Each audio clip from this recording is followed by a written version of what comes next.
We have a couple of appearances today. The first one is Rick Bernstein. And I think, did you all get Rick's email yesterday? We have minutes from last meeting. Pardon? We have minutes from last meeting. You took. I don't see any here. It's after. Oh, it's after appearances, yeah. Okay. So yeah, I think Rick sent an email to the committee yesterday with his concerns about the house. So Rick, if you could keep this to about 3 minutes, we've got a lot of stuff we want to cover today and we have another meeting in here that we have to clear out for at some point. So, Okay. thank I'll you. try to be succinct and brief. So, thank you to the committee and to staff for letting me read those 7 proposals. It was a tremendous learning experience. And it makes me very excited about the potential of the property and the house hold for the community and the region. And it's clear to me that no single proposal will really do all that we want. The living habitat proposal demonstrated the firm has tremendous experience with ecological park planning. I think we should view the San Damiano property as a living environment. And I think for those reasons, that proposal really spoke to me. Brenda Williams of Quinn Evans had extensive experience with cultural landscapes. And to my experience, I haven't seen many people who had that level of experience in that area. So it could be very unique in terms of possible consultants. The Zan Associates, the language skills made them an exciting choice for public engagement. Just as an aside, I bank at the UW Credit Union on Broadway, and the number of Spanish-speaking customers is quite high. So just as an aside, that might be a good place for a little pop-up if we are going to do some engagement to reach out to that demographic. Ideally, it would be great if you could mix and match all these talents into a single team, but that seems unlikely. So I think this might be a point where you need to take a step back and maybe redraft the RFP to more precisely solicit these types of skills into a single team that you could then work with. It also, in terms of the Frank Alice House, it was clear to me that the city needs to take a step back for that reason and regroup in terms of how it approaches the disposition of the city landmark. If there are lingering doubts about whether the house should be preserved or not, it might be best to address them head on before issuing an RFP. The Frank Alice House is a formally designated city landmark, and all public efforts, I think, should be made to preserve the structure.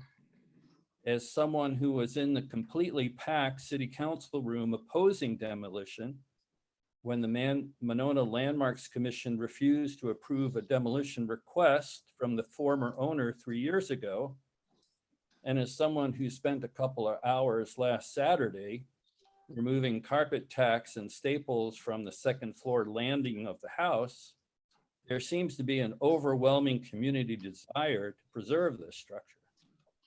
If there are impediments to voicing that support in the RFP, then those doubts need to be addressed head on prior to issuing a revised RFP. Perhaps the next best steps would be for the steering committee or the city council to articulate precisely what doubts they may still have and what info they need to resolve those doubts. Until there is a unified approach to this historic property, the city will not get a very useful product from any of the many very qualified and experienced historic preservation architects who are included in the many proposals. So bottom line, it might be good to interview some of the leading candidates of the 7 who applied, but the city needs to do some work internally before a new RFP is developed and reissued. Hey, Rick, I think your time is, I think you're a little over the 3 minutes. Okay, I have one more sentence. Okay. As I stated earlier, this might be a good time to develop a feasibility study and then use that study to lay the groundwork for a revised RFP. Thank you. Thank you very much. And our other appearance is Phil Villers. Yep. Phil, I want Phil to come up here, Where would you like? You can stand right or there. you can stay there. Great, thank you. I just want to note that I actually was down at the property on Saturday morning, and there's some people, maybe a dozen people cleaning things up, which I thought was pretty interesting. That was one of the nicest days we've had all spring so far, the second one, and I came back that afternoon, and unfortunately nobody was there. It only ran till noon. It was really sad to see. I also went down to Olbrich that afternoon, and Olbrich was packed. There was hundreds of people at Olbrich. Nobody at the San Damiano property. I want to review a couple San Damiano facts. On June 2nd, 2001, the city of Monona purchased the San Damiano property for $8.6 million. This increased the city's debt load by 17% and had been approved by just 7 people, the mayor and 6 alders. According to the city finance director, this obligation will cost the residents $29.13 per $100 of assessed value, or $104 a year on the average home in Monona. However, this assumes Dane County comes through with $2 million to defray the cost. It also does not take into account the cost to develop the property into a useful public asset. How much discussion was had concerning the financial burden and risk? According to the minutes, the consultants, Mr. Bologna, is confident the current plan will be fine. The city won't finance itself into a corner. Then he experienced an electrical blackout and wasn't heard from again. That's right in the minutes. In November 2018, Monona residents voted on a $57 million school referendum to build a new 33.5 elementary school, Granite Ridge, and address $10 million in needs at Winnequa Elementary School. 5,073 Monona residents voted, with 64.4% expressing support. The referendum cost taxpayers $29 a year, less than the San Damiano purchase. Prior to the school referendum, we were invited to public meetings, provided informal flyers, architectural renderings, budgets, financial projections, studies, in short, loads of information was available for the residents to read, understand, and ask questions about, and then vote on. The city's obligation to purchase 10 acres of land for $8.6 million, and none of this, zero, zilch. 7 people voted out, obligated our residents for more than almost 20% additional amount of debt. The purchase agreement, nonetheless, said San Damiano was required to the city to hold a referendum on this issue. No different than the financial obligations for a new school. Why didn't this happen? Who made the decision to scrap the referendum? When I went down there on Saturday, I was told there was a survey. I believe you. You told me a survey, and you said only 5 people felt the way I did. Where's that survey? Is that a public? I asked my 23 neighbors if they ever saw a survey. They never saw a survey. Is that survey around? Can that be seen? I'd like to see it. Maybe I missed the survey. Was it mailed? As of February 1st, 2022, the aggregate expenses related to San Damiano from March 2020 were $265,000. The monthly debt service on the property is approximately $18,914, or $227,000 a year. Just the debt service. That doesn't pay principal, just the debt service. That's interest. That's interest on your credit card. However, interest rates are going up substantially. I'm a CPA, by the way. 75 basis points this year alone, and that will likely increase the city's borrowing cost by at least 25%. So add in the purchase price, 8.6 million, maybe 3.4 million in improvements, you get to $12 million. If you finance that at 3.5% over 30 years, that's almost $70,000 a month, or $835,000 a year annually for 30 years just to pay off that debt. If you did it for 30 years, it's almost $54,000 a month, or $650,000 annually to pay that off. The Friends of San Damiano claim they were going to raise $150,000 to hire an architect planner. That figure has now been cut to 75. Is that because we haven't been able to raise any money? 2 final things I want to know. It's some pieces from articles that appear in the Wisconsin State Journal, one dated March 13, 2021. 2 months before the Monona City Council voted unanimously to buy one of the last undeveloped pieces of land in Lake Monona, a consultant privately warned members that it was very unlikely that the millions in private individual donations needed to fund the purchase could be raised anytime soon. Nancy Moore, the city Monona City Council member and champion of the project, introduced this consultant, David Allen, whom she works with at a different consulting firm. But in a July 2020 report, David Allen, the consultant hired on Nancy Moore's recommendation, found it would be difficult to identify many deep-pocketed donors with enough affinity for the property to make a major donation towards the purchase. quote, can an adequate constituency of potential contributors be identified? David Allen of Development Corporation, Development for Conservation asked in a report. In a word, no. O'Connor and the city council was briefed in closed sections on Allen's preliminary and final findings on August 17th and September 8th, 2020 respectively, and they were only made public recently. It was not a deliberate decision not to make the report public earlier, O'Connor said. I just think it got lost in the shuffle. Alderman Kathy Thomas said that given the community's interest in obtaining the land, we would be fools not to buy it. I happen to agree with her wholeheartedly. The worst case scenario is that if residents don't want to keep it as an open space, she said, we could control who the property is sold to and what kind of development went on it. Couldn't agree more with her. One final note from Wisconsin, once again from the Wisconsin State Journal, article dated June 2nd, 2020. The city struck a deal last year to buy land from St. Norbertine Abbey of De Pere, which had owned it for decades. For $8.6 million, it approved borrowing $8.5 million for the purchase last month, but is counting on money raised by the separate Friends of San Damiano group to pay much of that back. The city, which has an operating budget this year of about $6.6 million. Remember that the purchase price of this property was $8.6 million, appears sensitive to the need to raise outside money, noting in a statement that, quote, additional funds to bring down the overall cost to taxpayers are being sought through a variety of avenues, including grants and private fundraising. It is the utmost importance that the process of transforming San Damiano into an asset for Monona and surrounding region be a deliberate, thoughtful, intentional, and well as sustainable in every sense of the word.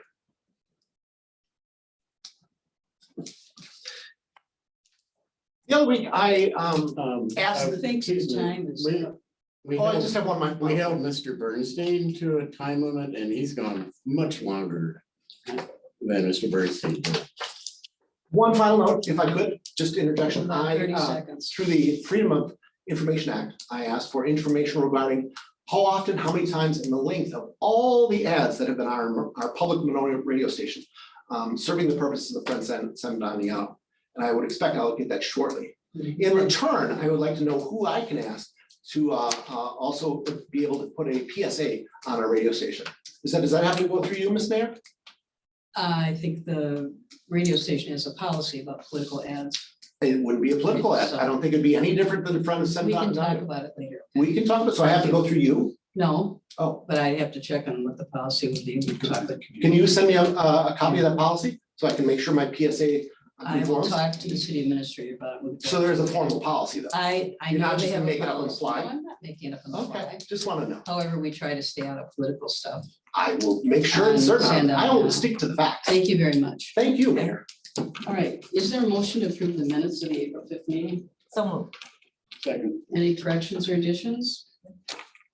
Hearing none, all in favor, say aye. I Opposed? Motion passes. We'll move on to new business. Item 5A, discussion, consideration, and potential action on received proposals for consulting services for San Damiano Community Vision and Conceptual Plan Process. I think we've all had a couple of weeks to review the RFPs.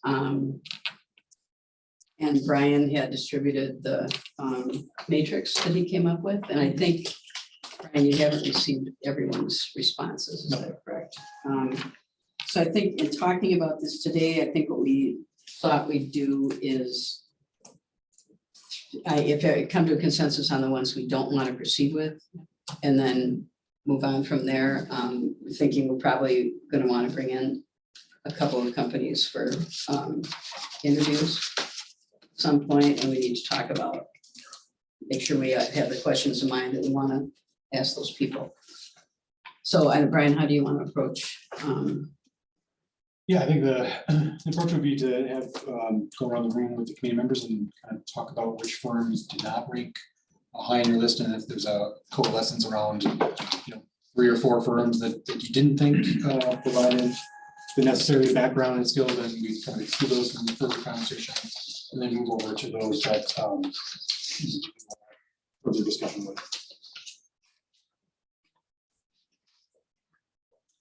You want to start with anybody in particular? I mean, out of those that are sitting around the table. We'll just Since you're closest, we'll go with you. Okay. You want one at a time, or do you want the ones that I think we should?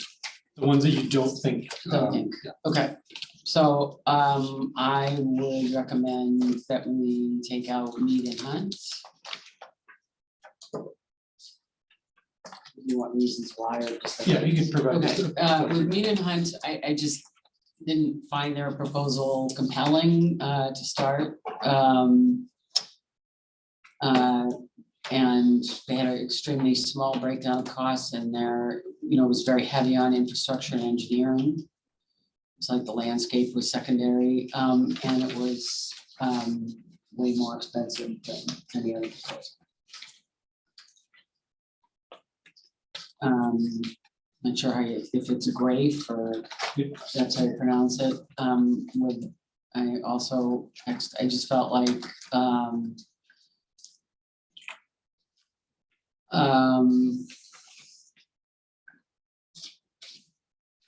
I just felt like there was a limited breakdown in the overall number, and again, out of all the proposals, I felt like it was short on the overall clarity and comprehensiveness of its proposal. I thought was limited. Very white, male-dominated firm. And just found the proposal overall to be pretty dry and very more engineering like.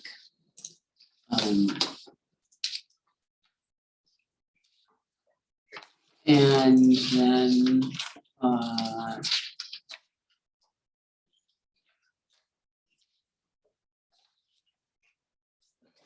birds. One that I was the Smith Group. I have a tremendous amount of respect for the Smith Group and the work that they do, and I was really disappointed actually at the proposal. Expected a lot more from them, but I think they really missed the mark on the process itself. I mean, I think they had a maximum of like 6 months to do the entire thing from start to finish. Totally unrealistic, and it really missed the mark as it related to community engagement. In particular.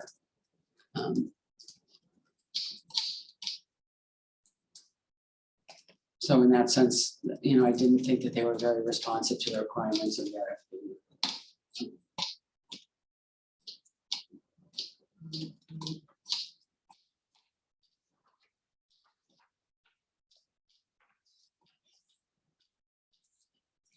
Thank you.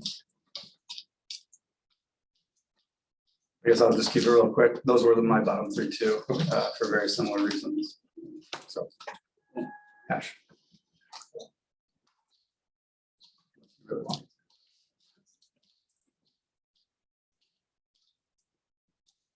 Rebecca.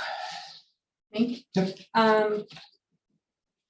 See, I have, Mead and Hunt was one of my bottom three for the same reasons. I felt like they were way overpriced for having worked with the city previously. Living Habitat was probably my bottom for the reasons that they don't really know the history of Monona. They didn't seem to respect the native culture of the property in their RFP at least. They focus more on the land habitat than anything else. They didn't really lay out an engagement or design process. They didn't seem to have relevant projects that intersected with our project. They did not have, they are not local, but they have a few local partners. So it's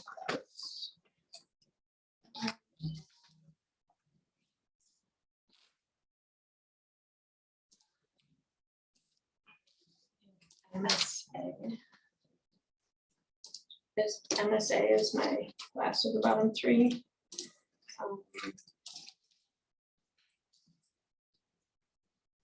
Not really for any particular reason, they just scored the lowest on my scale. I think they had some good qualities as well, so. Really? My three bottom ones, and for many of the same reasons, was Graph also. and Mead and Hunt, and then the heirs. And I don't have my sheet with me that says exactly the reasons behind everything, but those were my lowest scoring. I had Living Habitat and Mead and Hunt were clearly my two lowest ranked, kind of for a lot of the reasons that have been given. Let's see, just let me take a quick. And errors. Well, no, I don't know. I have a hard time saying, I know we need to get it down to fewer than 5 people, 5 companies, but let's take a look at my notes again.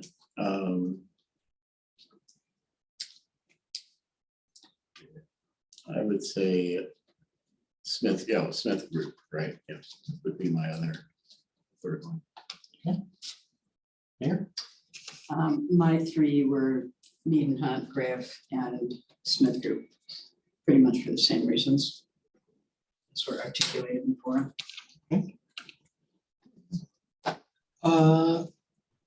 Maureen, are you available at the moment? Yes, well, the one that I did not choose was the Living Habitat.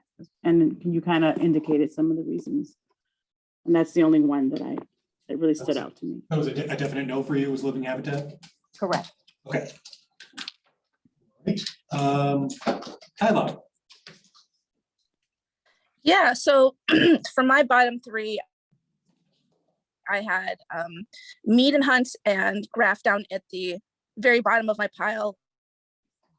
And then moving up a little bit, I believe it would be Vanderwall. Yes. and last but not least, Wes. All right, I had Mead and Hunt and Grave scored the lowest for me, mainly, I guess nothing that hasn't been said yet, mainly demonstrated understanding of the project and responsiveness to the requirements, especially regarding public engagement and community input. And then Smith Group scored the next lowest, mainly due to the schedule and the not enough time for the public engagement. Thank you. Okay, give me 1 second here.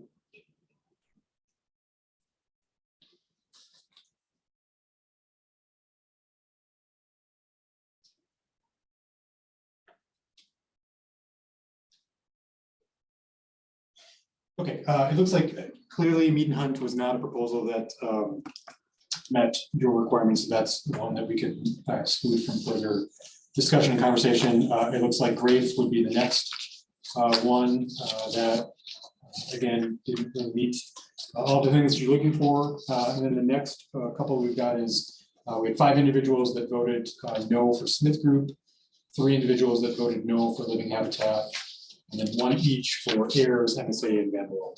So I think the question for the group is, would you want to, it seems like Smith Group would be the next one that you would not move on in the process. Would you also want to incorporate Living Habitat into that, so making 4 that you wouldn't move on? And then the remaining 3 would be heirs, MSA, and Vanderwall that would move on. We can obviously have more conversation about that before we get to any sort of decision points, but that's just kind of based on your comments where the numbers are. I can ask a question. Yeah. I didn't hear everything that Nancy had said about everything. I don't know if you were just talking about Smith Group or not. So what were people's reasons for Smith Group? Because they scored one of my highest. Yeah, what some people have said is just the compressed timeline of their process. They showed it being starting in June, finishing in January. And the majority of the other firms were looking at least a 12-month, if not a full 18-month long process. So there's been some concern about, can you achieve all of the public engagement that you want in that compressed timeframe? I don't know if any of others had other concerns, other reasons why Smith Group did not rank high for you. I had their examples didn't relate well to what we're looking for. Yeah, I think it was a combination, Rebecca, of both the timeline, so both in terms of the quantity of the timeline, but also the quality of the timeline. Because I couldn't, the process itself of community engagement seemed quite limited in order to meet what was a very short timeline. Even though we had articulated that we anticipated 12 to 18 months, you know, I mean, again, what I said at the beginning, I mean, at first, I have a tremendous amount of respect for them, and they definitely ranked highest for me on like representative examples. And I know that they've done a variety of quality projects here in Madison, and obviously have personnel here in Madison. So frankly, I was kind of disappointed because I expected more of their proposal, but that's.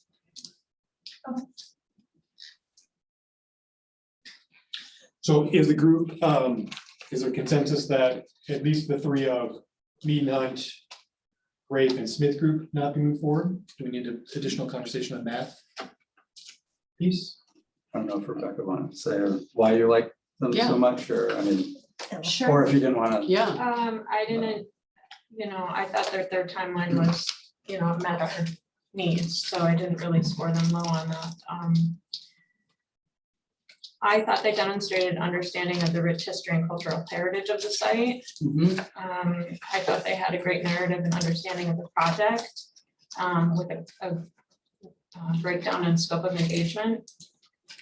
I felt like their key personnel were all qualified and relevant to the project history. I thought all of their projects were relevant and well designed. Their RFP was very well organized and easily read. I did think that they could be more descriptive on their costs and expenses. Yeah, those are, I don't have the RFP in front of me, so. I mean, I did like how they are working on the Law Park, John Nolan project too, because not saying we're similar, but they would know how to differentiate ourselves. We're looking at kind of marketing and fundraising too, and how we could separate ourselves from whatever is planned there. This side of. I know, working at the UW Foundation Alumni Association, I talked to some colleagues who work with them in Alumni Park and just could not be more glowing about the working relationship and the amount of time that they put in. So I mean, similar to Nancy, I was kind of surprised going into it to figure the timeline when I think even our RFP said 12 to 18 months, and then also this was like a 6-month quick turnaround. Hoping for maybe a little bit elongated community engagement piece of it. I think I must have thought they were saying 18 months and didn't look at it close enough, because 6 months is really a non-starter. I mean, that's to get the steering committee meetings, and you assume you probably want to work, they're going to need to be at a couple of council meetings and maybe a Parks Board meeting or two. It's just, I mean, just that, not even just those kind of institutional meetings, I think, just, to get meetings in the public. Right. Design and stuff, that takes time too. yeah. So, and then I assume if you lengthen the process, their price is going to go up. So,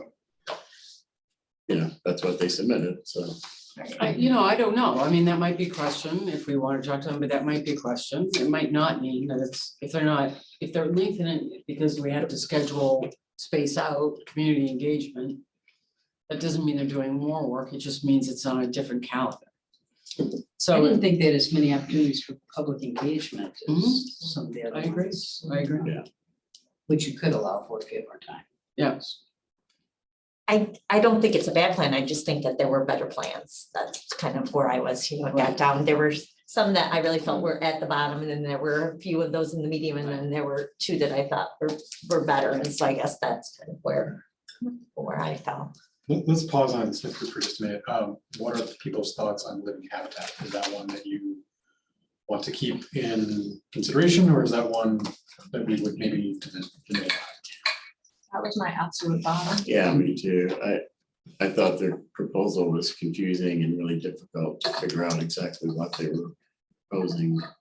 there was not even a table of contents. It was just. And, Mhm. yeah, I felt that everything was very conceptual. Most of their things that were very large parks and very natural. And, this is somewhat urban because it is, the Obama Park was a little bit urban, but again, it's a big, but a great group of people. That was fine. Yeah, interesting projects, but none I felt were very similar to San Damiano. I would Yeah. no pal. can I just? Yeah. I actually had Grave scored one of my highest. I did as well.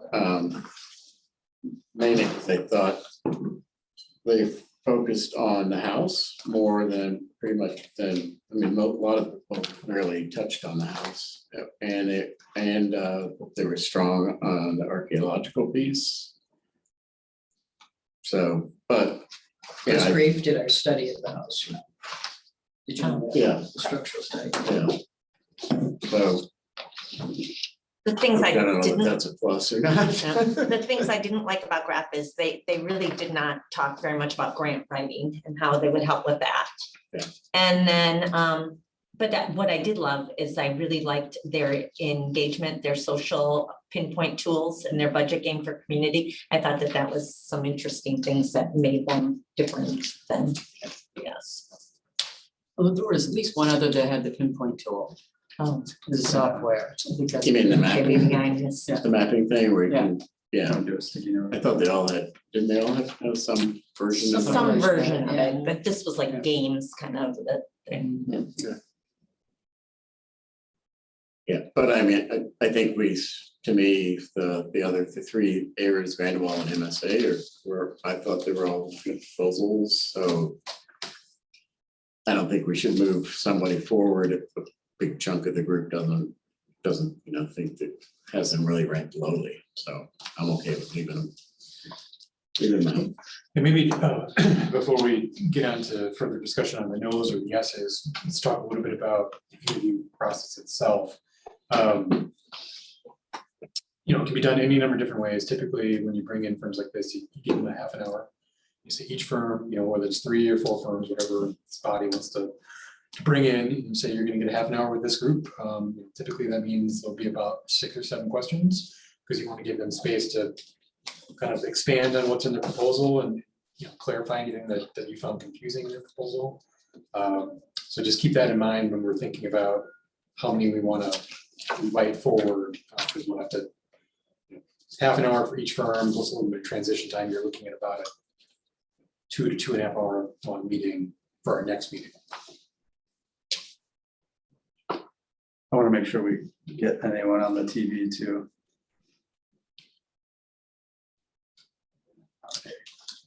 Wes or Lorene or Kyla, do you have any comments about any of these?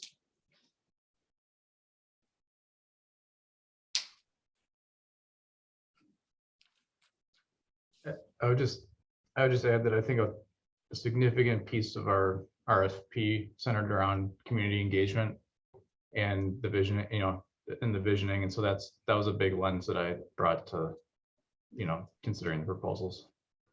So I kind of agree with some of the technical comments about Grave and so forth, but I think the ones that ranked higher to me really focused on how to maximize the engagement of the community through the process. But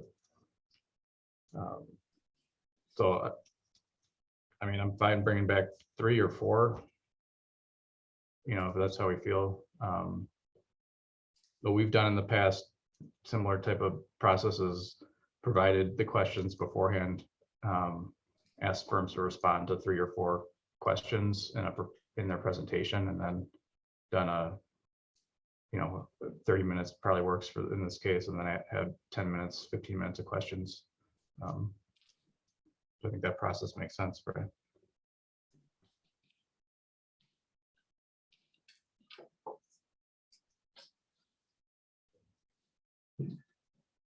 Yeah, I guess just around the 4th, it appears to be left, the Smith group, which was, I think was low for some of us, myself included. I know one of the things that I liked about the Smith Group, in addition to the other things that I talked about in terms of the depth of their, was the fact that they have such a big national firm. Like, I think it's of value to have, I mean, I think it's important to know the property and know this area, but I also think it's important that you can draw from other places, because this property is unique even for this area. And, you know, we have a real opportunity to, I think, to create something that is, as we've talked about all along, that really has to be a Lake Monona destination from a fundraising standpoint if it's gonna be successful. And so I love the, you know, having a firm that can pull from a lot of different places would be a value. But so that would be an argument, I guess, in some senses, to think about 4 rather than 5, just from the standpoint of having an outside perspective and potentially talking through a little bit of, you know, some of our concerns, questions around process that where we feel like we missed. They certainly have a leg up in that regard in relation to the other 3. Does it make sense to think about what kinds of questions, or do you want to? I think we do need to do that before we adjourn today. Yeah. But maybe let's see if we can come to a consensus on the number and which firms we want to bring in for interviews. But yes. I do think, given that 5 of us rated Smith Group really low.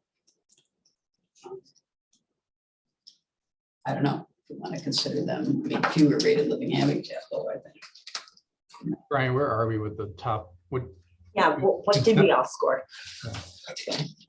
So the no's that I have in terms of scoring to not moving forward, I have Grave, Meat Hunt, Grave, and Living Habitat. As of now would be the 3 we would not move forward. So that would leave us with Smith Group, Ayers, MSA, and Vanderwall for further consideration at this point. Okay, so can we just confirm, is everybody okay with Mead and Hunt going out? Sounds like it. Everybody okay with Grafe going out? They're Okay. one of my tops. Yeah. So maybe not everyone, and then Living Habitat, is everyone okay with that going out? Because that was one of my top scores. That was one of, mine too, but. Wow. So maybe, I mean, maybe we just tackle it like one at a time of like, let's talk about Grafe. Get them in or out. Well, I think that they were already voted out because they were by number. Yeah, we're just They were doing a lot. a majority. 1, 2, Yeah. 3, Okay. 4, 5, 6. Sorry. They had at least 6. Democracy. They had I 6. counted 7. Yeah, I mean, not that we can't go back on that, but I think, no, I'm fine with majority rules too. Then also know we have to get out of here at 6:30. So I guess if there's not consensus around the other 4, I would recommend bringing 4 back. Because I think there's strengths and weaknesses of each proposal. And if in our questions, let's focus on what's critical to address. Think about our 3 to 4 questions that really key in on the essential things. So community engagement would be an area. If we need to address the house, if we haven't addressed the house sufficiently through the proposals, or we don't have we can focus on that. I don't know. I think we still have to Living Habitat. Are we just getting rid of that, or do we discuss that? Should we? I mean, there's only 3 people that voted that one no. But I think just the sentiment that I heard that there wasn't a super strong one. But by all means, bring it in. Oh, I was just, Mary said it was higher. It was high for me. I don't know if it was high for anyone else. I just want to make sure everyone has the ability to say their piece. My score against your score brings it way down. Yeah.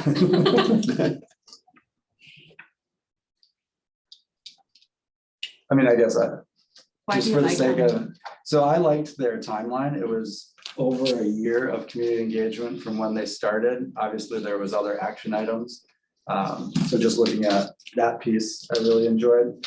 I did rank them low on kind of the organization and clarity of their proposal, because I think that could have been a little bit clearer. I did I understand that we have the house and, potential other adaptations. But I did see that they, this is the one, right? Their architect worked on the Olin House and the courthouse, and so there was some structural historical work. And then I also just liked how, Grivy's Grove and a few others. And I also liked how they kind of left some of the properties as it was, with some obviously improvements for erosion and different things like that. But I kind of appreciated that they were maybe a minimalist look at the property comparatively. But Yeah, well, that's attractive to me, because I don't want us to go into it assuming that because we're spending a lot of money on a master plan, that we have to do something big with it.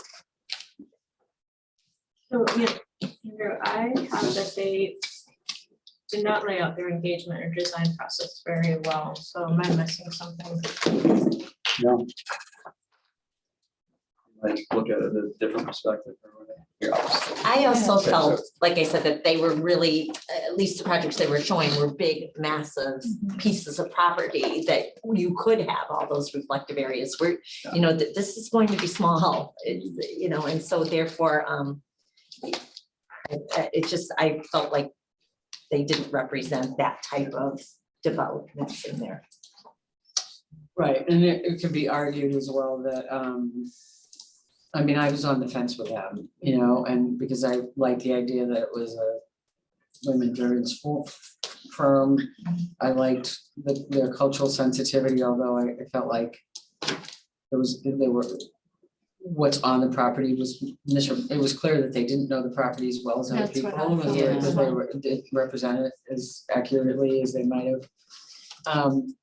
And I also felt like it was, I know the folks that they're working with, I know Open Lands, I know other people that they've worked with, and they are big landscapes, and that many of the projects that they've worked on, somebody else effectively has created the destination. Which is to say, it's not the landscape that's the destination as much as like in the case of the Obama Library or Clinton or the other things that they mentioned. Obviously, there's other things besides the landscape that's drawn, or for that matter, Chicago Botanical Gardens. There's a destination that already exists for other reasons, and so they've been more of a supplement to that than actually being involved in creating it.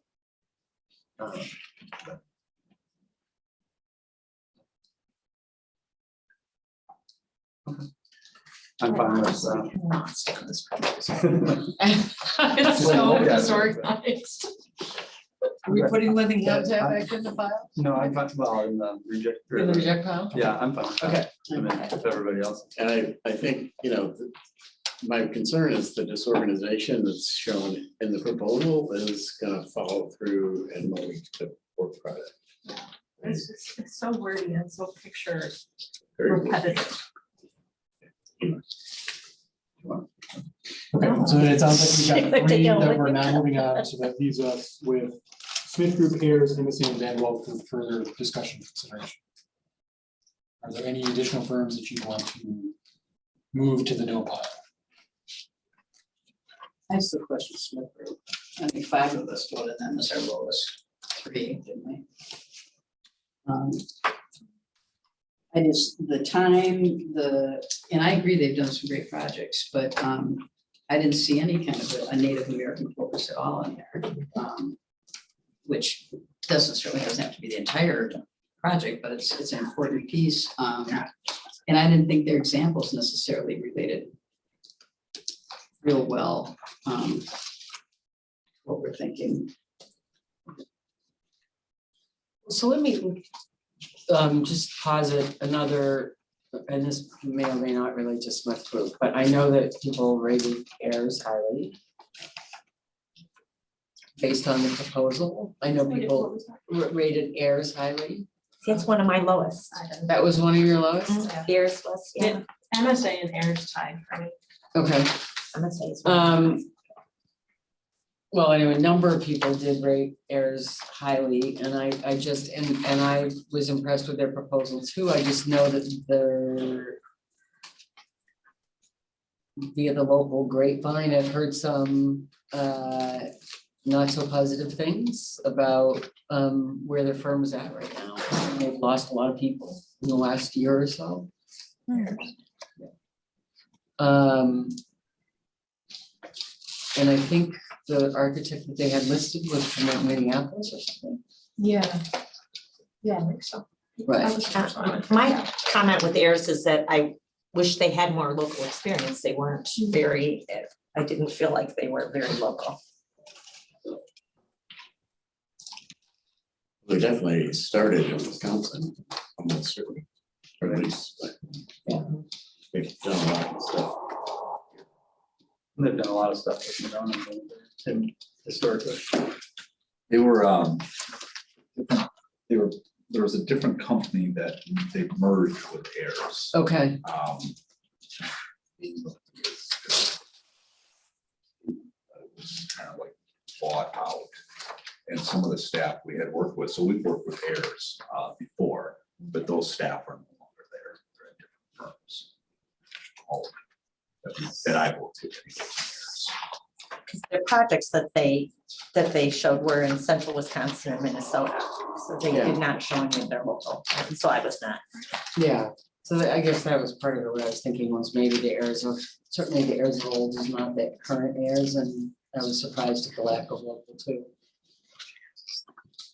I think one of the other reasons I noted Smith Group High is because Evo is actually in my neighborhood. Yeah, I know. That was So one of I the- why I was am a local disappointed. Monona person on Yeah. the committee. Yeah. I mean, You know, like- I think to that point too, I think it's because Evo worked on our project and I think they have his projects listed when he was a Strang. And I was kind of disappointed that they didn't, like Mary had mentioned, they didn't really focus on the native element because I found Evo to be really thoughtful about how he approached everything and the fact that he would continue to learn about Ho-Chunk culture itself. I think they could have really capitalized on that. So that, I don't know, it just kind of makes me wonder what they're thinking by not kind of, bringing that further up. Yeah, I mean, I think as, I don't know, it makes me wonder, but missing the mark on the process, jamming into so much and then also missing there, it really makes me wonder maybe Maybe just not. Smith a lot has thought just went as, into it. well, or just that Desire. Smith has so much going on, they don't need it. We wouldn't be a priority. I mean, they are a big firm. I don't know that I'd say that, because I will say, this has no impact on their RFP, but they were one of the first firms to reach out immediately after we acquired the property, and they on a regular frequent basis checked in to see where we were, when, if there was gonna be an RFP process, when that would be released. More than one employee at the firm. So I think their desire, say whatever you do about the proposal and whether you think they can do the work, I do think that they, out of all the firms, put in the most work to express their enthusiasm for the project. Well, then that makes the proposal even more interesting when you think about that. I mean, actually, when I looked at the calendar, I thought there was, initially, I thought maybe it was a typo. That they were really I didn't talking even about going realize the it, whole, yeah. Yeah. till next, right, That's what I to thought, January yeah. of That's, '24. I just assumed that. I wonder if Right. it. So, but it was pretty clear, it wasn't. I mean, I think the hard part is we all know Monona, right? Like the process takes longer than probably what. Right. Like when you want to expand the bubble, what typically we have been used to is just dealing with. Right. We have challenges probably meeting a timeline of regular, only focusing on Monona residents. Now we're expanding that to, Right, and other I think groups we and were pretty areas. clear in the proposal that we needed that it was different, it wasn't the same. In fact, so, but. But if they were one of the first Right. to submit, I mean, they didn't Not even submit, but like first to express interest that they were. express interest. they Oh, were. okay. Never mind then. Yeah, I don't remember the timing of who sent them back. They were all about, all that last day somewhere in the. Oh, they only think there's 5,000 citizens, so it's like, I mean, kind of the Kyla's 5,000 responses, yeah. Kyla's point, it was interesting, like now hearing what you guys know about Evo, but I felt like that's where the strength was in the heirs proposal, is they really talked about the architect working with indigenous communities and, you know, working with facilities. And I was surprised with like the Zan and Associates, you know, Rick mentioned them too. I thought that the diverse groups getting Heirs now. heirs, but then they have Zan Associates As as a partners. contractor for their community engagement. Right. I thought the team that heirs assembled, maybe separate and aside from them themselves, was really strong, and I really, you know, was attracted to that piece of it. Yeah, I agree. I was gonna make the same comment. Reach that. Yeah. Andrew, I also chose that one too because of the diversity. I was really impressed with that. Yeah. And they talked about going into the schools.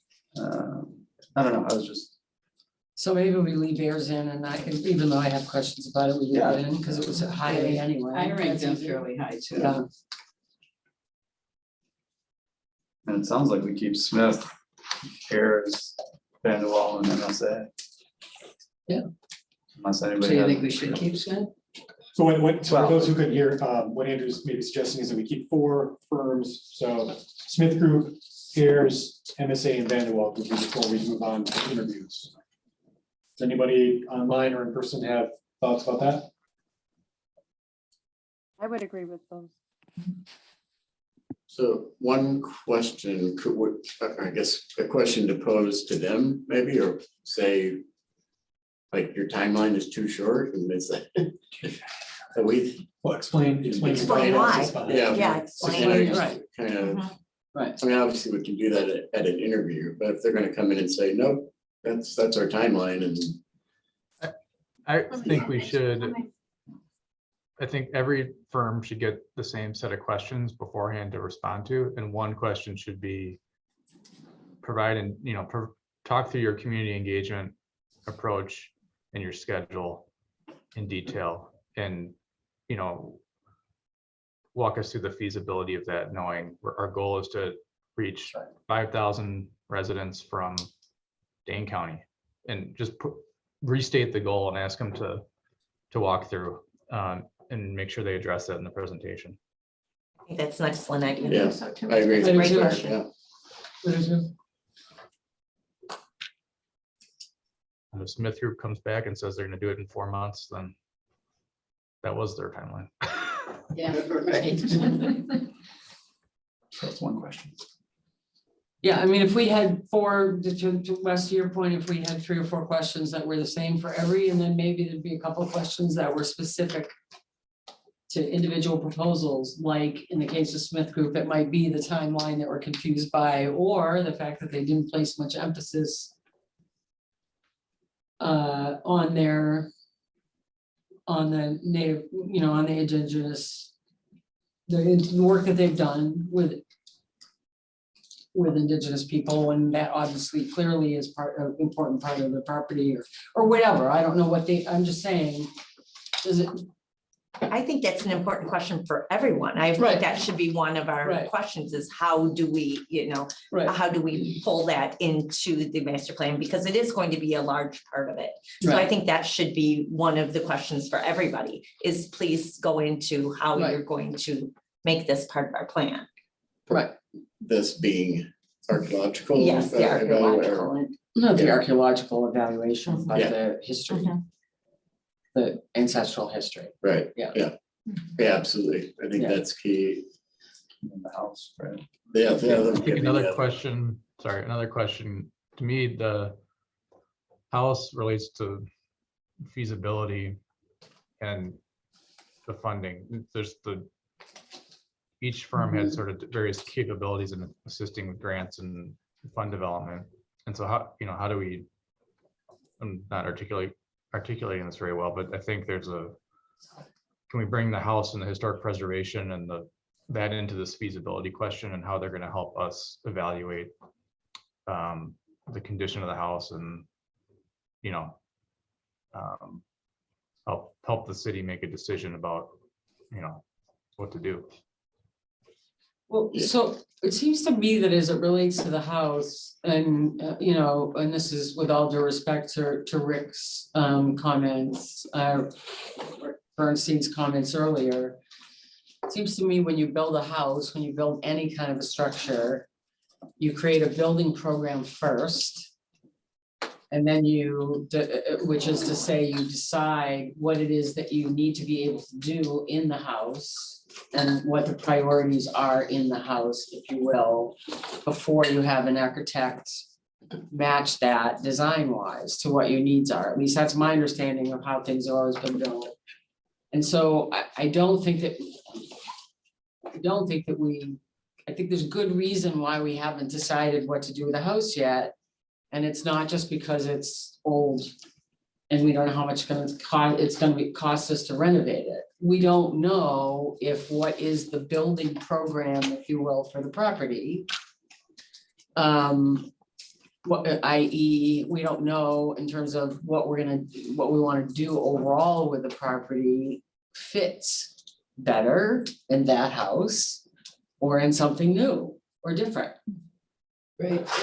Or if it's a toss up, then we look at the finances of, if the sort of the framework of what we decide we want to do in the property in terms of community events or whatever, if the framework, is 6 of one, half dozen the other, we could do it in a new facility or we could do it in the old facility and it doesn't really matter. Then you get, it's one thing. And then you get down to the finances, but I think it's part of the differentiation piece. It's not. And so we have to decide the building program first before we can decide what to do with the house. So are we, Would by you- asking Yeah, those like- questions, are we influencing? Because I thought, they're coming up with the plan, they're taking the community engagement and they're coming up with ideas. We really don't want to influence their ideas that they're going to bring to us by asking, about the house or.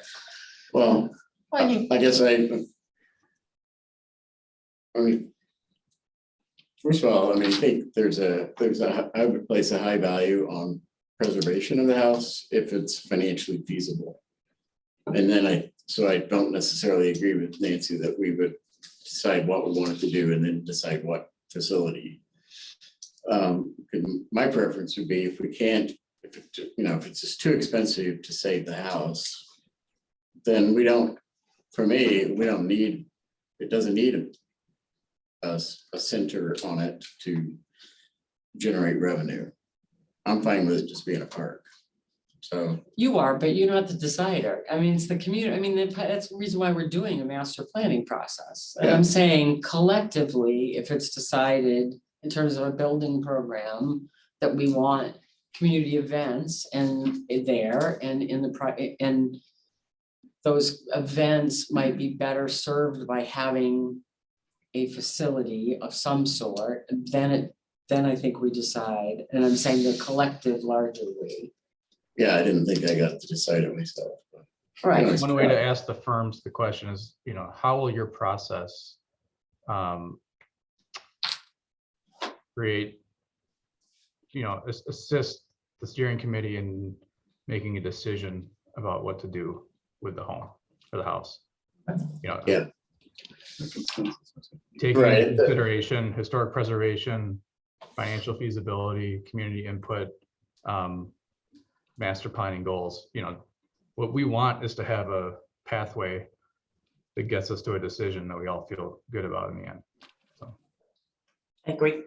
I agree too. I thought Rick raised some interesting points and really appreciated his evaluation that he went through, but that was kind of my thought too, is I was hoping that whoever we hired for this is going to help us make that determination of what to do with the house. That's because to me, until we know that, then it's a huge financial piece. And I know at least one of the proposals, and I can't remember which one it is, talk about sort of the value of the preservation that it could generate would generate value going forward if you, I can't remember now which proposal that was, but anyway.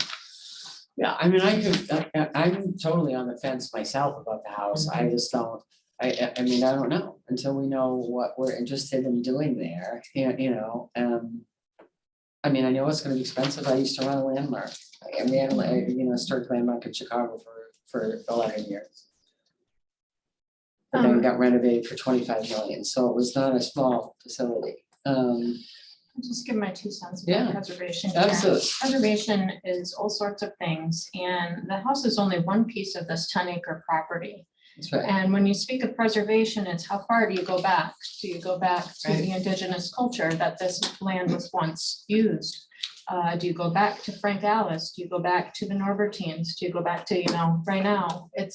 Preservation is so multifaceted that we can't just think about what we're gonna do with this house. We have to think of this property as a whole. Mhm. And I think the house is only a small aspect of that. And I'm speaking as a preservationist, you know, I am for preservation and, you know, that's what I do in my job mostly. Well, not anymore, but, so I think, you know, there's been enough done on the house. And I think we need the community engagement in the master plan now to move forward. I agree. I think we know enough about the house through the Norbertine study and the study we did that we know if we wanted to keep it, it would be possible. Right. Which is kind Everything of a can be major saved, but it just question. costs money. Right, So, you know? right. You can preserve anything, Exactly. you know, I mean, we've got, I've saved buildings that have been right, flattened to the ground, so. right, exactly, yeah. And we have some in our midst in Garver. I mean, Garver was in a lot worse shape as an example. I saved a building worse than Garver. Yeah. Yeah, for sure. Just So takes what's money. So I think another question for me, in terms of the community engagement process, I would be curious to know, well, we've already have a question related to their sort of community engagement and talking through a little bit more, but I would be kind of curious to get some, if they could give some examples, some specific examples of how they would, not only the types of events that they would do, but the types of questions that they would pose within the community that would, on the one hand, be soliciting important feedback for us, but on the other hand, still provide us with the necessary guardrails that we have on the property. Which is to say, you know, we have a guardrail in the conservation easement. We have guardrails in terms of, we talk all the time about the 4 pillars of the property. You know, being the cultural, historical, environmental, and recreation, right? And so, I mean, this isn't a process where we're gonna go out and ask people, what do you want on the property? And we're not gonna take Starbucks, I mean, Right. you know, so. We're not gonna Starbucks, man. I'm not gonna Starbucks, but you need to get my draft. But we're not gonna put a boutique hotel on it. I mean, we already know that by virtue of the funding that we've received and by virtue of what we've agreed to, that it's gonna be a public asset, our mission as a steering committee, right? That it's gonna be a public asset.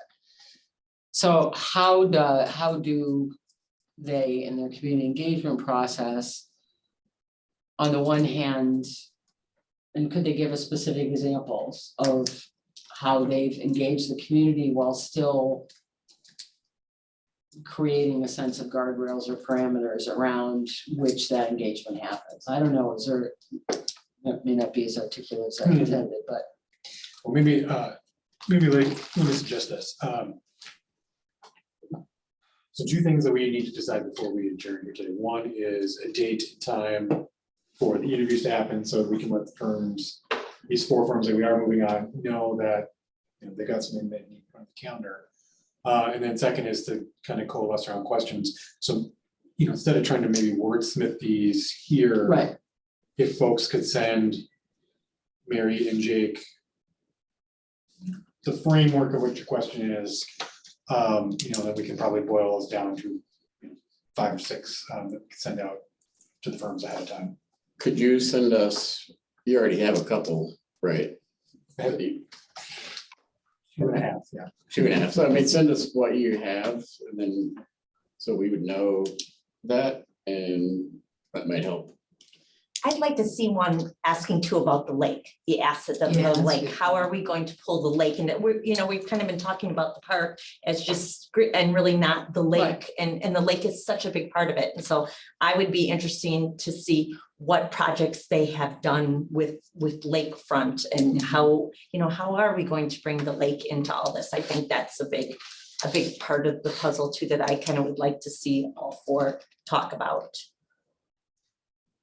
That's a really good point.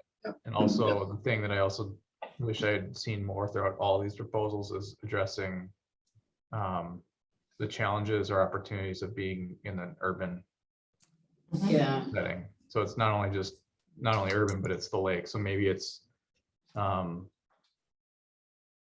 don't know, trying to get at the opportunities or challenges, that exist with the site, in an urban setting or on a lakefront.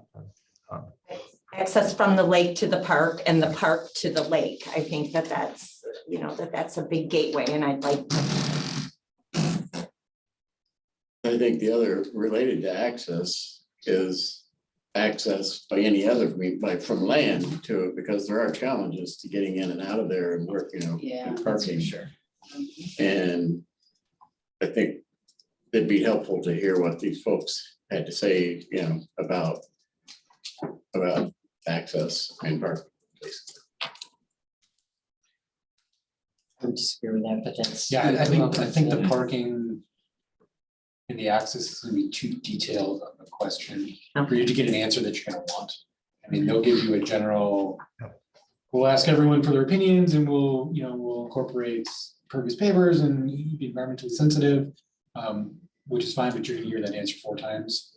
I think only once a firm gets on the ground and can start working on a property can they give you the more technical analysis of what should the parking plan for the property be based on the access that you want to have happen there. And the programming. The program, it goes back to what I said earlier. So it's not a bad about question. I program first. fear that if you ask it now, Right, you're not gonna get the answer you want, and you only have half an hour for those interviews, you're gonna lose that 10 minutes on something else. Yeah.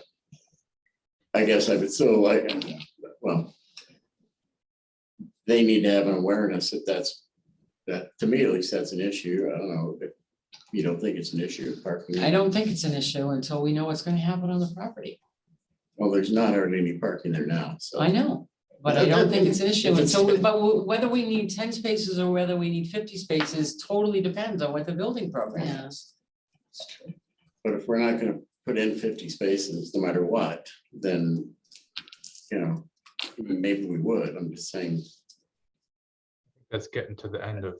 I think that will be played out in the. That's the Yeah. end, that's the end. Yeah. Right. It's part of your master plans. Yeah. I agree. To the Yeah. conceptuals.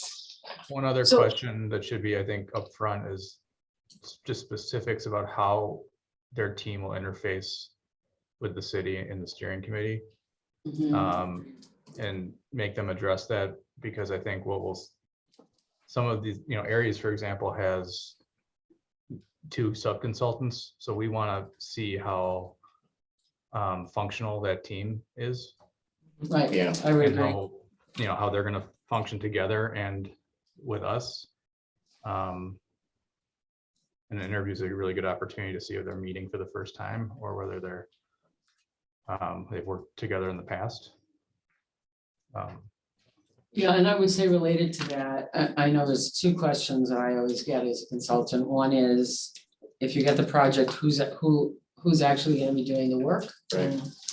Because a lot of these proposals had a lot of faces on the pages. And I would want to get clarity about not only who's interfacing with the city, but like who's actually gonna be doing the work.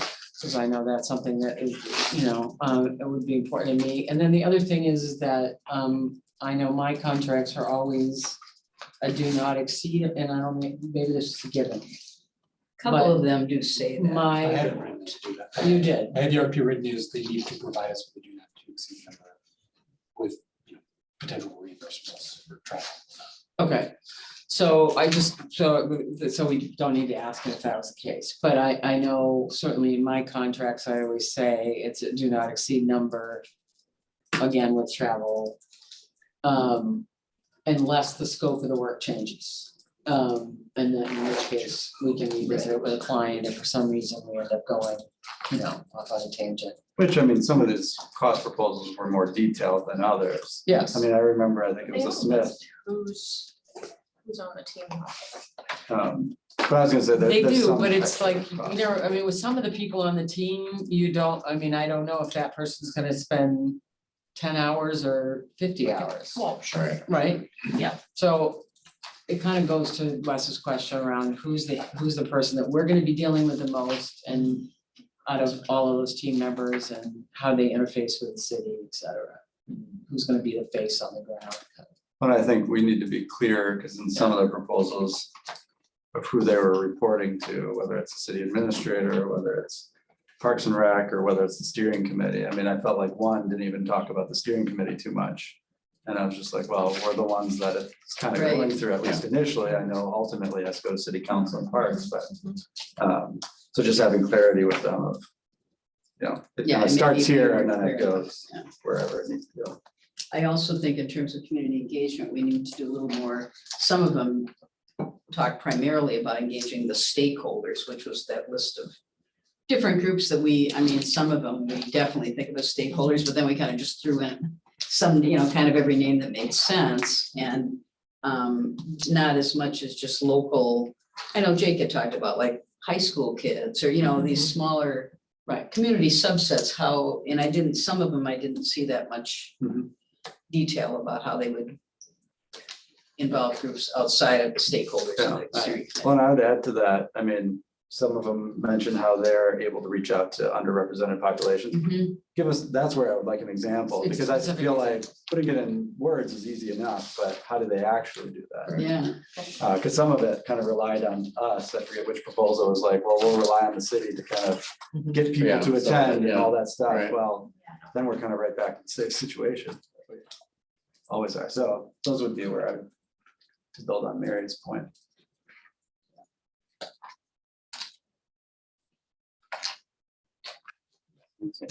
any other suggestions right now? I have about 6 or. You might have all the questions. before we- Yeah, you might have them I all. would just say that just to go back to Andy's point, I think probably we need to answer the question of who they're gonna report to before we ask them who they're gonna send to report to us. Yeah, I mean, from a fair question. In the interim period, they would just need to have one point of contact for city staff. I mean, decisions, the policy related decisions would be this group.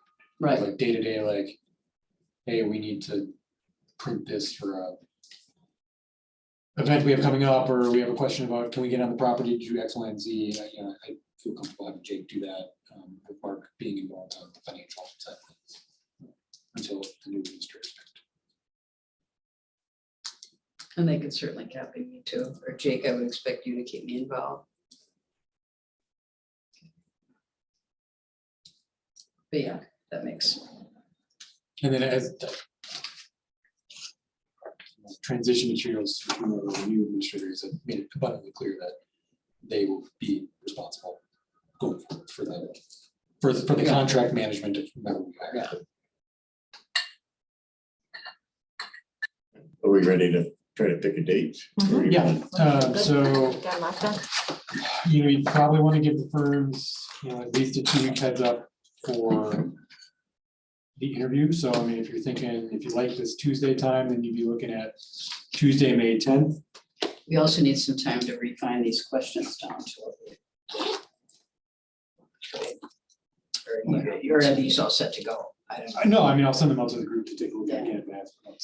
And we'll be able to do the meeting Zoom also, so it will be a hybrid, because I will be out of town. Yeah, I mean, I think that's fine, because, Okay. So May 10th would not be good for me. I've got license review and Parks Board, right? Parks Board that night? Yeah. So The 17th would work better for me also. I've got 3 other things on the 10th. Yep, 17th is good for me too. I am not good on the 17th. I'm not, well, I'll be out of town, but I could do a hybrid. Or does it have to be a Tuesday for people? I mean, pick whatever you want. We normally meet what, the first Tuesday? Is that what so are we saying we wouldn't meet that day? Correct, you would have that meeting in That'd be a week December, from or sorry, today. the meeting on May 3rd will be canceled because we're meeting now and you'll be meeting again. Okay. I know Wednesdays are bad for Lorraine. Thank you. And Mondays are bad for Yeah, anybody. I don't from the have any city. Mondays, so that's. Right. So Tuesday or Thursday, I guess. You didn't want to do Friday night? I'm good on Thursday. Mine, this will be probably at least a 2-hour meeting, because if you're thinking about a half an hour for each firm. Being virtual, there's less transition time, so that's good. Sure about it. That's all. Are we able to push it back to like more of an evening meeting? Yeah, I mean. pick what works for everybody. Thursday we're looking at? What is that? Thursdays? Oh, I don't care about the date, but I'm just talking about time, like, Time is fine. because like this dinner hour is really tough for me. Who is dinner? What would Well, work? I just, with a 2-year-old, this is my dinner time. Isn't just to dinner get it, anytime yeah. at 2-year-old? 4 firms in 2 hours is ambitious. Yeah, it is. And then we have to I feel like discuss it will after happen. that. Is this committee comfortable with most likely not getting meaningful public engagement until at least August?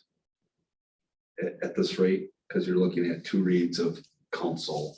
Yeah. You know, contract, signage, kickoff meeting, et cetera. So if you want to get something this summer, I my think the beginning of recommendation August is, is about the latest we can go, frankly, if we want to hit some, like some of the beer gardens. and right, Things like and that. I don't think you'll get as much starting in September. There's a few key events that we can get at in the city, but that's a good point. My recommendation is just the sooner the better, I think, because we have at least from our department, a packed lineup of great possible events to start that process. So then it would be, we'd have to meet once to interview them, then meet again to make a decision, right? If you didn't want to do a marathon meeting. Yeah. I mean, I almost feel like we might need a marathon. I think do a marathon and get a decision made. Yeah, Yeah, that would be my vote too. I okay. agree. How would like Thursday, the 12th work for people? I won't be here, but I could. I mean, We have a Yeah, friends meeting, but we can reschedule. So I can. I'm sorry, what did somebody have? I'm out of town. I'm in LA doing stuff. Well, I'm out of town, but I can Zoom, so. Yeah, I can't. I'm on a plane literally all night on Tuesday night on that night. And the 17th is bad for people? Well, just for me. I could do the, So 17th is okay for me. 17th's okay for me. I could do 17th. I'll just do it virtually. Rebecca, you can't do it I virtually? can't do the 17th. And we can't give them a week. You really think a week? They may be engaged with other Yeah. firms, other communities right now. Okay. So, for example, some of the firms might be going to the Madison council meeting next week, whatever, so Sure. you gotta give them at least 2 weeks. I think the virtual helps, but they need time to prepare for some questions too. Did we say 17th and 19th are bad? 17th is bad. 19th? 19th is where we were, and then we were trying to make it a little closer, but if we do a marathon on the 19th. Yeah, how would that be at marathon on the 19th? Does that work? for Again, people? I would do it virtually because I'm going, but I can make myself. Does that work for you, Rebecca? The 19th? The 19th? Mhm. How about Lorene, Kyla, and Wes, the 19th? Works Yep. for me. Starting at what time and I mean, do we want to wait till like 7 or do you want to do it more like 5 or something? Or Andy, you said, How about 6? It's a nice little medium. Yeah, sick. Because our normal meetings start at 5, yeah, so 6 would be. 6 on the 19th? Sure. Does that work for? Okay. Is this going to be a hybrid or all virtual? Yep. Well, it has to be hybrid because she'll be out of town. Right, but I mean, it Oh, would be all virtual Oh, I or see. some of us in person. I would advocate people being in person. if I they want to be in can. person. Yeah. I think I it's, do we're gonna be working with these Yeah. people a lot. I don't Yeah. think we need to know, What, you're saying you want the firm to come in person? Yeah, That changes the whole dynamic. well, if they want, I mean, They can, but then It's, I think we they gotta, gotta transition out of the room. If another firm's coming in, you're gonna lose a ton of time. Okay, all right. okay, I'm saying you can offer it, but I wouldn't set the expectation. okay. All firms need to be here, because Okay. otherwise they're sitting in the lobby. And and- that's- Okay. Okay, Will be in person or we could. That's fine. Yes. Sorry, I was just wondering. You can be But the either. firms will be hybrid. The firm, both you and the firms will have the choice to be in person or hybrid. Perfect. Oh, the firms will have a choice. Okay. I guess I would have all the firms do it hybrid, just it's sort of, it's an even playing field. Everything, they're doing the same thing. You mean have them all do it virtual? Yeah, Yeah, Yeah, I kind of agree. That if we, because then somebody being in person, they may have an advantage or maybe a disadvantage. Right. Being in person, so, Sorry. yeah. Just proving my age by suggesting meeting in person. okay, so we will do it virtual on the 19th, beginning at 6. Is that right? Oh, so we're all virtual now. Oh, wait, No, I'm sorry, we'll do hybrid, but the firms will be virtual. Yes, the firms will be virtual. You have a decision to be here in this room, or you can appear by. there will be no dinner for the 2-year-old. That's right. Well, just, you could eat early. yeah, I won't be here, but I'll have a representative. So you won't be here? I have a family conflict that night. But we can have Mo Talker do it, see if he Okay. can be here. We'll need somebody here to run the equipment Yeah. and stuff, yeah, The 19th. the 19th. I have a quick question. So how are we doing questions? We're all having a set of questions, same set of questions for each group. Are we reading off each person, reading off a question, or how is that? we'll send them ahead of time, I think. Yeah. Oh, We'll send them ahead of time, and then I think we should just have one person read the question. So, Madam Mayor, if you want to do that. You know, we have 6 questions right now, and you can wordsmith these and add, maybe one more if you want, but I wouldn't go any more than that. But I would just have one person. Again, so you're not, oh, which question, am I 5 or 6 this time? And, Right, one less thing you have to worry about. Brian, what we've done is we just say, you have a half hour to do a presentation and address these 6 questions. And Yeah. then Yeah. what we would do is just rate each firm on those, did they address it? How thorough, how, of an answer, that keeps it sort of like they have the floor, and then at the end, I don't know if we want to do any time for follow-up, but I think that's a great idea. Yeah, Yeah, I like that one.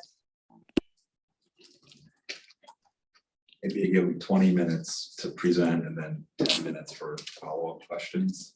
does that So you sound, keep it at 30 per group.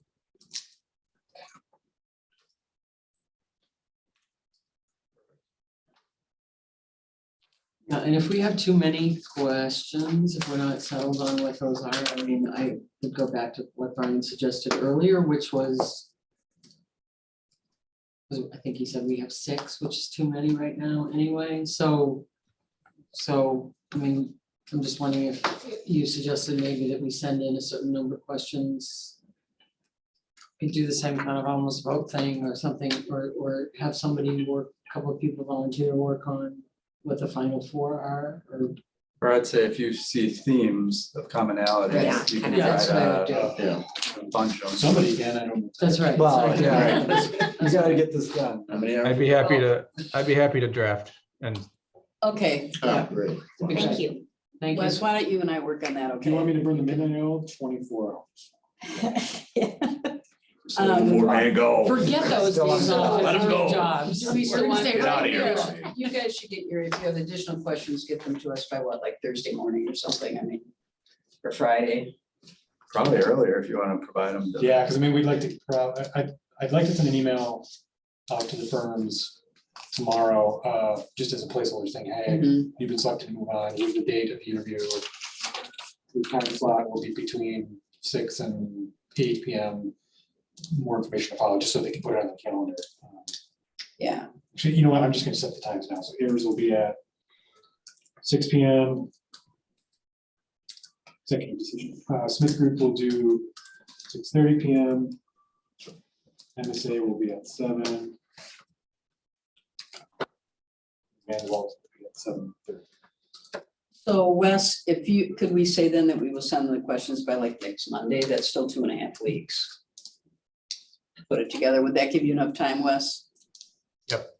Put the questions together and say all of you, if you have other suggestions, get them to us by like Thursday noon. And Brian, are you gonna send out the initial ones that you've got here in his spare time? And then you can respond to Jake and I. And then I'm blocking 6 to 9, assuming we're in for 2 hours and we want to talk about it that night.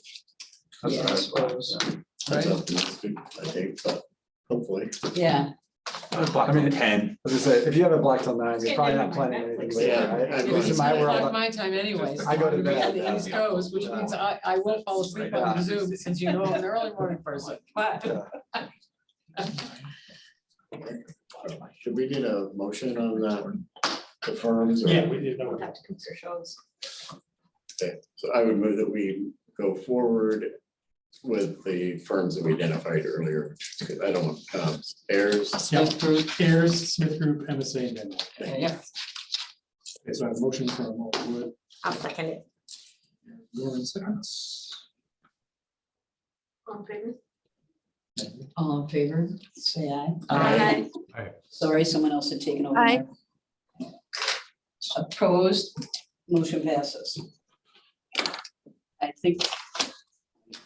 Here anywhere, do we have anything else, Brian? Jake? Madam Mayor, I'll just add, May 5th, you should have got an invite from Leah, hopefully today, this committee. UW landscape architect students are doing their final presentation.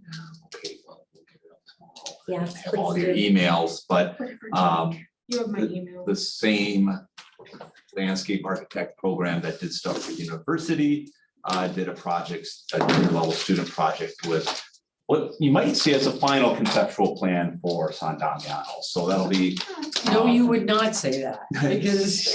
Well, No, it is like a final conceptual plan from the students that will. be no, I know, presenting, but I'm just saying optically, we don't want to vocalize that anywhere else. Correct, well, it's a public meeting, but yes, that'll be Thursday, May If you're 5th. curious, it's just more That information. is to add just- to the packet. Cinco de Cinco de Mayo, Mayo. it is May 5th, yes. There's we're going on margaritas that that night, way. yes. Will that be available on Zoom also, or? It's in the morning, isn't it? It's 10, no, I don't, Okay. it'll be 10 a.m., 10 It's at the at library the library, student project presentation. to adjourn, If anyone. or did we already do that? Is there a motion to adjourn? So I'll make the motion. And you want a I'll second, second. Doug? All in favor, say aye. Aye. Thank you all. We are adjourned, Thank thank you. you. Thank you, Kyla. Lorraine, congratulations again. Yeah. Thank you.